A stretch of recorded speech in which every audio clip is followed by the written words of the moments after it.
여러분 안녕하십니까? 김주성입니다. 월요일 날 라이브로 찾아뵈야 되는데 제가 월요일 날 아침 이 시간에 너무 조금 급한 일이 하나 생겨서 제가 일요일 날 밤에 저녁에 찍어 놓고 지금 8시 반에 보내드리려고 계획하고 있습니다.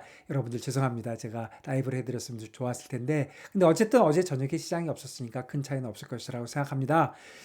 저번 주에 제가 뭐 시장이 너무 답답하다 그런 얘기도 했고 2주 전에는 제가 모든 것이 악재로만 보인다. 시장에 악재만 있다. 이런 얘기를 말씀 많이 드렸는데 이제 와서 보니까 모든 것이 호재로만 보입니다.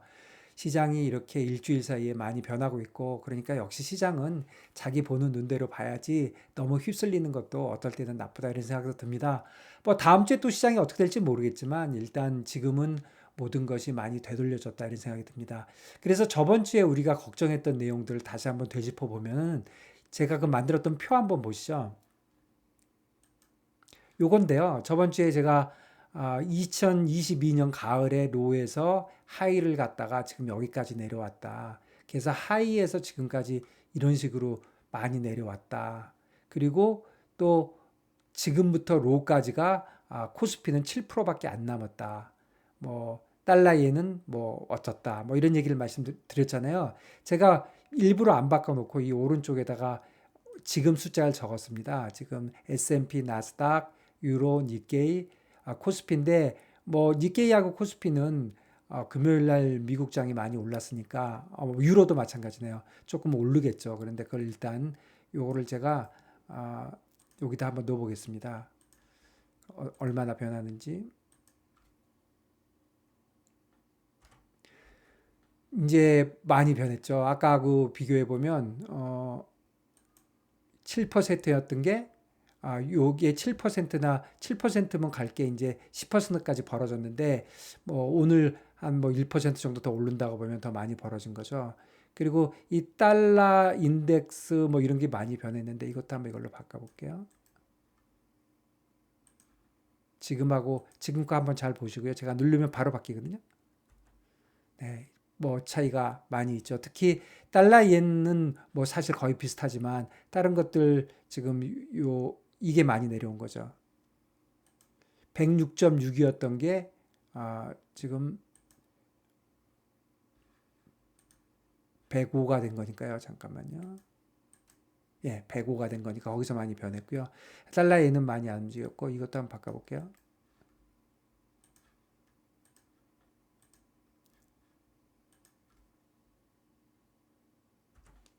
예, 제일 많이 변한 거는 뭐니 뭐니 해서 달러 10년짜리죠. 그래서 이런 식으로 많이 지금 시장은 일주일 동안 많이 변해왔고요. 저번 주 얘기를 좀 해보면 파월이 한 얘기 중에 저는 그런 생각이 계속 들었어요. 미국 10년짜리 금리가 계속해서 높게 있는데 그게 뭐가 무섭냐면 보통 이런 일이 벌어지면 정부나 우리 형님들께서 연준이나 이런 데서 야, 그거 문제가 좀 있어. 너무 과도하게 가는 걸 내가 좀 막아줄게. 이럴 수가 있어야 되는데 가장 큰 걱정은 뭐였냐면 연준은 시장 실질 금리가 오르는 거를 좋아하는 거 아니야? 그렇다면 연준은 올라가는 게 더 좋으니까 계속 놔두는 거 아니야? 그러면 아무도 안 도와주는데 이게 언제 가서 스톱을 할 거야? 이런 게 걱정이었는데 사실은 연준에서 FOMC 전에부터 살살 연준 실질 금리가 오른 거는 연준의 정책 금리를 올리는 효과가 있다 이런 얘기도 나왔고 화요일 날인가 월요일 날에 그 월스트리트 저널의 닉 티밀하우스 기자가 그런 거를 아예 기사에 썼었잖아요. 그러면서 약간 힌트를 줬는데 사실은 저는 파월이 여러 가지 비둘기적인 얘기를 했지만 가장 큰 거는 그런 얘기 했다는 거죠. 국채 수익률에 대해서 직접적으로 언급하고 마치 걱정하는 듯한 그런 뉘앙스를 줬고 정책 금리 인상에 효과가 있다는 것을 어느 정도 인정했고 그렇다면 전에 찍은 점도표는 뭐냐 이렇게 물어봤을 때 점도표는 우리가 나가야 될 방향인 게 아니라 우리의 그냥 예상이다. 그러니까 계획이 아니고 예상이다. 그러니까 12월 달에 바뀔 수 있다. 이렇게 얘기한 게 아주 결정적이었습니다. 그 다음에 금요일 날 사실은 고용보고서가 거의 뭐 페드 입장에서는 완벽하게 나온 거죠. 적당히 둔화된 거죠. 그래서 지금 시장이 일단 돌아서고 있고 또 갑자기 모든 악재는 무시하고 모든 호재만 보고 있습니다. 다음 주 시장이 또 어떻게 될지는 모르겠지만 일단은 그동안에 제일 많이 걱정했는 10년짜리 국채에 관련돼서 연준이 걱정을 해줌으로써 연준에서 어느 정도 불편해 내려가는 게 좋겠어 하는 의사 표현을 했기 때문에 그쪽이 안정될 것 같아 보이고요. 제가 여러 번 말씀드렸지만 레벨은 지금 4.52까지 내려갔지만 4.35까지 내려가고 거기서는 걸릴 것이고 그 밑으로 내려간다면 더욱 좋고 4.35까지만 가도 어느 정도는 안정이 된다 이렇게 봐집니다. 그리고 우리나라 시장은 뭐 오늘 뭐 야간 선물이나 이런 거로 볼 때 한 뭐 0.7%, 8% 또는 한 1% 정도 더 오를 것 같은데요.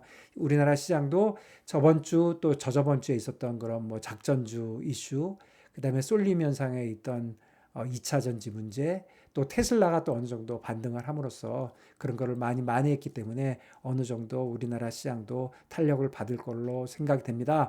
미국의 그 빅테크들 실적이 많이 나왔는데 전반적으로 왔다 갔다 하고 있지만, 그리고 또 애플이 어느 정도 좀 나쁜 쪽으로 지금 기울고 있지만 사실 애플이 움직임은 그렇게 걱정할 정도는 아닌 것 같고요. 그래서 전체적으로 갑자기 시장이 좋아졌다 이런 생각이 듭니다. 이게 계속 유지가 될 건지 글쎄요. 저는 일단 한번 굉장히 어렵게 턴어라운드 한 거기 때문에 어느 정도는 가지 않나 이렇게 생각합니다. 그렇지만 그동안 우리가 계속 생각했던 그런 악재들 있죠. 이스라엘 이슈도 있고 또 뭐 이것저것 있지 않습니까? 그동안 생각했던 악재들이 다 사라진 건 아니니까 좀 보기는 해야 되겠지만 기본적으로 뭔가 한숨을 돌렸다? 여기서 다시 돌아가는 게 아닌가 하는 생각이 좀 듭니다. 그리고 제 포지션 잠깐 말씀드리면 저 엄청 많이 터졌다가 이거 제가 바꿔놨거든요. 돌렸더니 한 2천만 원 이상 터졌다가 다시 본전에서 약간 버는 레벨로 돌아왔고요. 그리고 제가 금요일 날 사실 저 외환 두 개 있었잖아요. 그거 그냥 1320원 90전에 잘랐습니다. 사실 그때 저는 왜 잘랐냐면 달러엔 레벨이 그때 150이 넘었거든요. 그래서 원옌이 700, 원옌이 880도 막 안 되길래 그냥 원 달러만 내려가긴 좀 어렵다. 그리고 포지션 자체가 두 개밖에 안 되기 때문에 그냥 잘랐는데요. 실제로 안 잘랐으면 좋죠. 제 생각에 지금 NDF로 보면은 뭐 1305원 경에 1305원 정도에서 월요일 날 시작할 것 같으니까 안 잘랐으면 15원 정도 이익이 있었는데, 근데 뭐 두 계약밖에 안 돼서 15원이면 30만 원 정도니까 뭐 크게 그건 하지 않고 어쨌든 FX는 한 85만 원 정도 먹고 나왔습니다. 뭐 조잡을 떨었지만 뭐 큰 포지션은 사실은 주식이고요. 본드는 지금 이제 많이 움직일 것 같지 않아서 그렇게 위험해 보이지 않고 주식 쪽은 아무래도 저도 상당히 큰 포지션을 들고 있다 이렇게 생각하고 있습니다. 그런데 저는 전체적으로는 시장이 더 괜찮을 걸로 봐지고요. 오늘 내일 뭐 봐야 되겠지만 미국에서 특별한 악재가 미국 쪽은 조금 오히려 조금 없는 거 아닌가요? 그래서 분위기가 일단 턴어라운드 했으니까 이번 주는 여기서 좀 다지면서도 올라가지 않을까 이런 생각이 들기는 하는데 글쎄요. 뭐 워낙 이슈들이 많은 시장이니까 그렇습니다. 여러분들 정말 제가 라이브 한다고 맨날 약속만 하고 이렇게 못하고 하는데요. 죄송하고요. 이번 주도 한 주 잘 지내시고요. 다음 주에 라이브로 찾아뵙도록 하겠습니다. 여러분 감사합니다.